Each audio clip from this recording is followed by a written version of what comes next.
año 1937 nació el Taller Mexicano de la Gráfica Popular en la Ciudad de México. Este taller surgió y evolucionó a raíz de la política antifascista y de izquierda de México en el periodo que rodea la Segunda Guerra Mundial.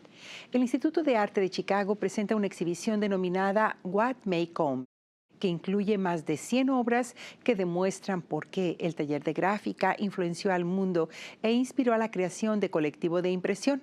Nosotros visitamos la exhibición y nuestro productor Johnny Munoz nos trae la historia.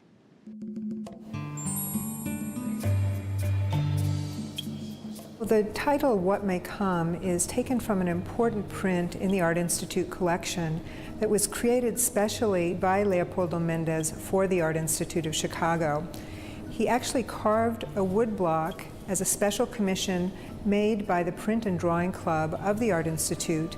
This was created in 1945 and shows a self-portrait of the artist lying on an open sketchbook with a nightmarish vision of the future of Mexico arrayed behind him. This work was commissioned, as I said, by the Print and Drawing Club, and it was made specifically for a large solo exhibition by Mendez that was organized by the Art Institute of Chicago in 1945. This exhibition was one of 3 exhibitions during the mid-1940s that the Art Institute organized on Mexican art, the first one being a very large show of 800 works by the Mexican broadside illustrator José Guadalupe Posada, the Mendez show I just mentioned in 1945, and then a very large group show of the work of the Taller de Gráfica Popular held in 1946. This exhibition really brings together prints and some drawings from our permanent collection produced by many different members of the Taller de Gráfica Popular, and we're now able to show them and bring attention to this important part of our collection that really deserves to be better known. Leopoldo Mendez is probably the most important printmaker to work with the Taller de Gráfica Popular. He was one of the co-founders of the group in 1937 and perhaps the most adept artist who worked with the group. He was a master of relief printmaking techniques. So techniques like wood engraving, wood cut, linocut, but he was also a fabulous lithographer as well. He's really one of the individuals who pushed forward the ideals of the taller as a collective of artists who worked together, who collaborated to produce a very wide range of works, not only politically engaged prints, hojas volantes, broadsides, that were sold for a few pennies on the street and took as their real model the works of José Guadalupe Posada, but also fine art prints in all these different media that were sold to collectors and museums on both sides of the US-Mexico border, as well as elsewhere internationally.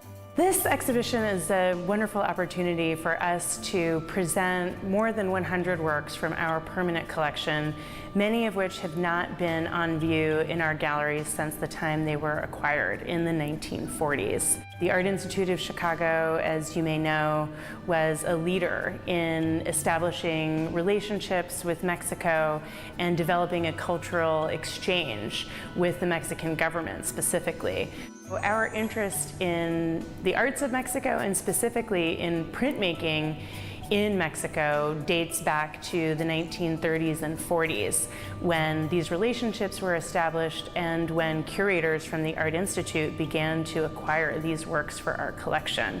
In the early part of the 20th century, curators affiliated with the Art Institute and even our director, Daniel Catton-Rich, had a specific interest in Mexico, in part because of wonderful Mexican culture, but also because of the political situation at the beginnings of World War II.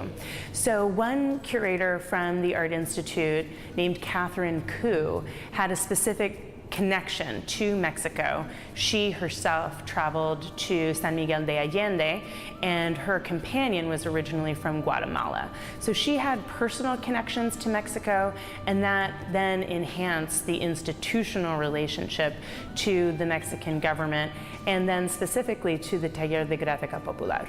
The Taller de Gráfica Popular was an artist collective founded in 1937 by 3 founding members, Leopoldo Méndez, Luis Arenal, and Pablo O'Higgins, who was actually born in the United States and then became a Mexican national. These founding members developed the taller into a center for printmaking that produced prints with a political commitment, prints that also just documented daily life in Mexico, prints that commented on social injustice, and also prints that were just beautiful and really meant to be visually pleasing. Luis Arenal and Pablo O'Higgins were 2 of the co-founders of the Taller de Gráfica Popular, along with Leopoldo Méndez.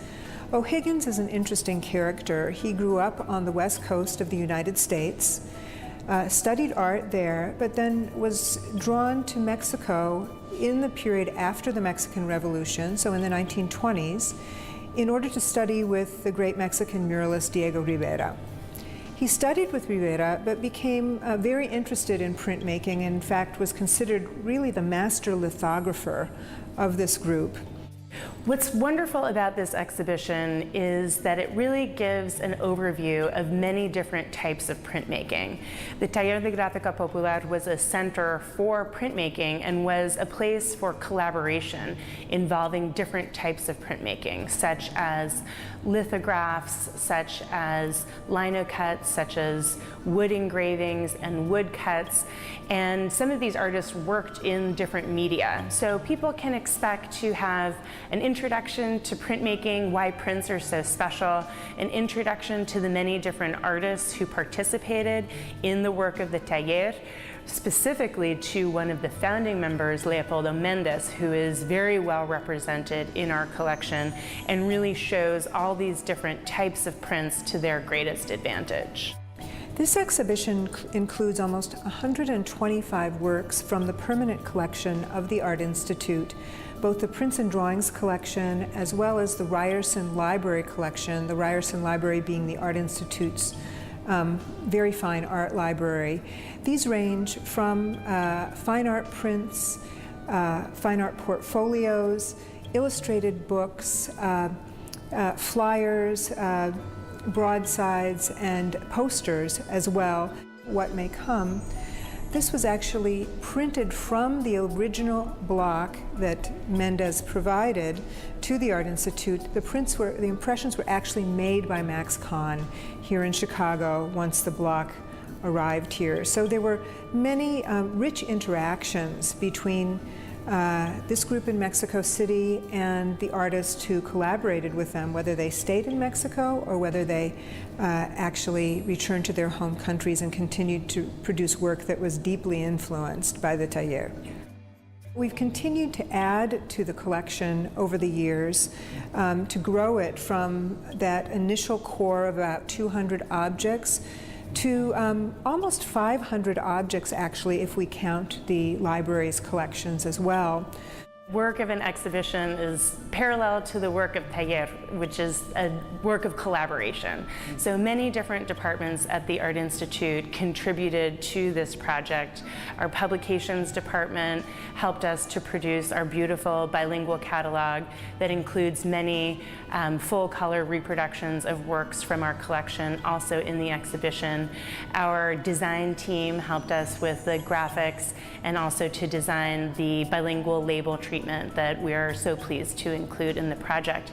We also worked with members of our paper conservation department to give more attention to this important part of our collection that in some cases needed some extra care or some extra treatments to really make them look as good as possible. More importantly, I think that not only the kinds of works, but the themes that these artists treat are an important aspect of how I've tried to organize this exhibition.